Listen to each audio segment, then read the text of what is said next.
Let's take a minute to correct this color issue that we have. So what happened is earlier on when we were determining what our color palette was going to be, I made the rash decision to change our dark gray color because I absolutely forgot that we were using it for our font. So this is a good lesson in taking a look at where a variable is being used before you decide that you're going to change the value of it. If we look at our base, you see that we're using dark gray as the default color for all of our typography. Now we do have a lighter gray in our color palette now called medium dark gray, but if we use this, I'm going to copy this over to our base.scss instead of the dark gray, and we refresh the page, you can see that it gets a bit washed out. It's a little too light for what we have in our design. So we're going to need yet another gray color in our palette. We can get the exact color by going to Photoshop, but you can also find the color by using a color picker tool like we talked about earlier on in the series. And I'm going to select one of our headings here. I'll click the color in the character palette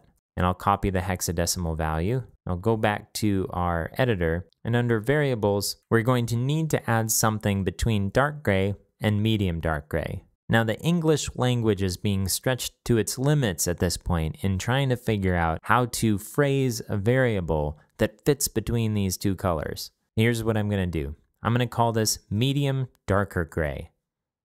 And then in our base, I'm going to change this to medium darker gray. Now when we go back to our browser and refresh, the color looks more in line with what we've had from the beginning.